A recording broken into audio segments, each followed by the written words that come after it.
Hi everyone, my name is Isabella Rudy and today I will be discussing the march from Selma to Montgomery. A flyer reading, "We march in memory of our butchered dead. They died to prove worthiness to live." This was a flyer being held at one of the most remarkable marches in history, the Selma to Montgomery March. It is important to my listeners to be informed of this famous march because it is a time in history that has affected both the African American community and the world. In my speech, I will discuss the moments leading up to this march, the march itself, and then lastly, how the march impacted us today. I myself am African American, and this is a time in history that I've always loved to learn about, and also a time in history where even my own grandparents were there marching next to Martin Luther King Jr. to make history. And so all my life, I've really learned about this march and have loved to share it with others. So first, how did this happen? African Americans were not given the right to vote at first because there's lots of racism going on at this time. Editors of History.com stated, in the South, there is deeply entrenched with racist policies. So, due to this lack of rights, African Americans wanted to protest. So on March 18th, they brought together a protest. However, a specific advocate, Jimmy Lee Jackson, was fatally shot by police.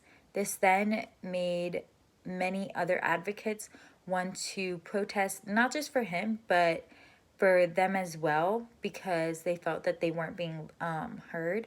So this was the beginning of the Selma to Montgomery March. So now that I've discussed how the march came about, I will now discuss the march itself. This march is known as the Bloody Sunday. However, their intentions were never to be bloody or violent. It was actually a peaceful march at first, but later escalated to violence because of how police were treating the protesters. So on March 7th, 1965, around 600 people set to march from Selma to Montgomery, which is about 54 miles. According to Jeff Wallenfield, the marches didn't get far before state troopers brought out whips, nightsticks, and tear gas that rushed them right back to Selma. However, this did not stop protesters from defending what they believe is right and what they deserve. So on March 25th, they tried the second time to march from Selma to Montgomery, and this time they had tripled the amount of people, around 2,000 people marching with them. And they finally reached their goal to Montgomery on March 25th.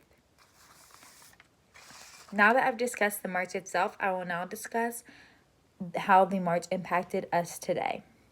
According to archives.gov, President Lyndon Johnson lifted the barriers against Black people from voting. This then inspired the Congress to make the 15th Amendment, which granted all races and genders the right to vote. This made disassociation between white and Black people voters a lot smaller in the U.S.